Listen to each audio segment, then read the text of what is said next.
মানুষ এত বোকা কিভাবে হয়? আল্লাহ ছাড়া আমার দোয়া কে শুনতে পারে? আমার দোয়া কে শুনে?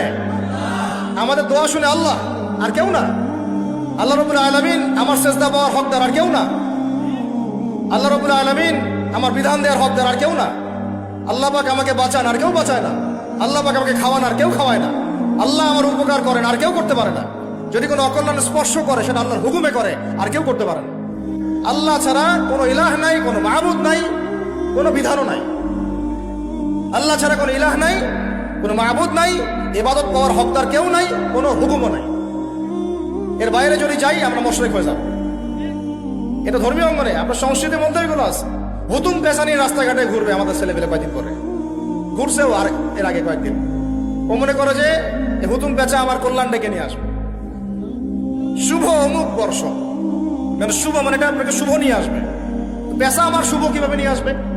শুভ বুঝলাম, শুভ না মেনেই নিলাম ওর তর্কের খাতিরে যে ও এটাকে শুভ মনে করতেছে। তো শুভর সাথে পেশার কি সম্পর্ক বলেন?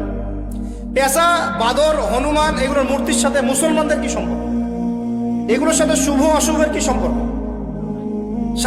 সারাদিন খাবো পিৎজা বার্গার আর হাই হাই রেস্টুরেন্টে খাওয়া দাওয়া করা, ওই দিন একেবারে আমি একদম কি পান্তা ভাত আর ইলিশ মাছ। ওই দিন আবার এটার দাম হবে 2000 টাকা, 5000 টাকা প্লেট।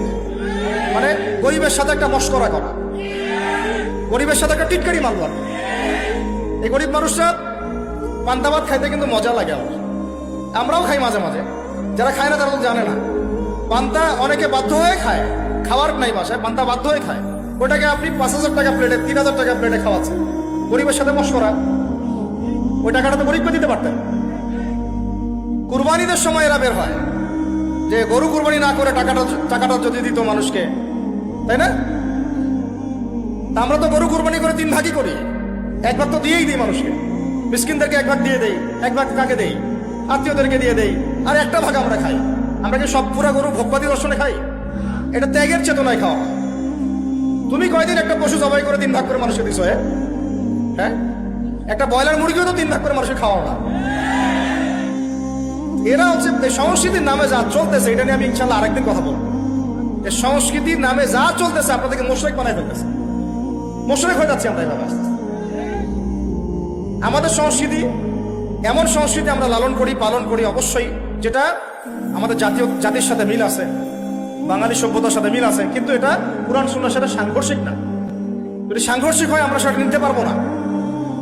আর কুরআন সুন্নাহর সাথে সাংঘর্ষিক কোনো সংস্কৃতি নাইও আসলে। বাঙালি সংস্কৃতির মধ্যে কুরআন সুন্নাহর সাথে সাংঘর্ষিক কিছু ছিল না, নতুন করে আমদানি করা হয়েছে। এখন আসেন, আপনার অর্থনীতির মধ্যেও শিরক আছে, বুঝাইতে গিয়ে এদিকে চলে আসছে।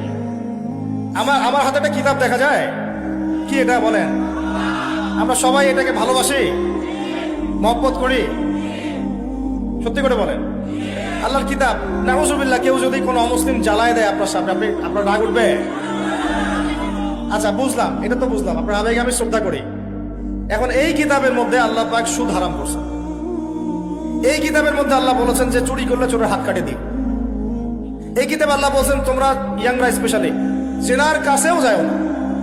এটা ইয়াংদেরকে বলবো স্পেশালি, জেনার করিও না, মেয়ের সাথে হাত ধরিও না, ঘরে ঢুকিও না এমন না, বেডে যাও না এমন না, ওর কাছেও যাও না। এই কিতাবে আল্লাহ পাক বলেছেন মাদক দ্রব্য হারাম। এই কিতাবে আল্লাহ পাক বলেছেন কি আল্লাহর সাথে কাউকে শরীক করা যাবে না, রাসূলের সুন্নতের বাইরে যাওয়া যাবে না। এই কিতাবে আল্লাহ পাক বলেছেন ডাকাতি করলে ডান দিকের হাত বাম দিকের পা কেটে ফেলবা, জেনা করলে 100টা বেত্রাঘাত করবা, মাদকদ্রব্য পান করলে 40টা বেত্রাঘাত করবা, বিবাহিত ব্যক্তি যদি ব্যভিচার করে রজম করে হত্যা করবা, সমকামিতা যদি কেউ করে নবীজি বলেছেন ফাকতুলুল ফাইলা ওয়াল মাফউলা বিহি। তাহলে ওই ইসলামিক গভর্নমেন্টের উপর দায়িত্ব হচ্ছে যে করেছে এবং যার সাথে করা হয়েছে দুইটাকেই মৃত্যুদণ্ড দেওয়া। উরজুমুল আলা ওয়াল আসফালা মিনহুমা, নবীজি বলেছেন উপরে যে আছে নিচে যে আছে দুইটাকেই রজম করবা।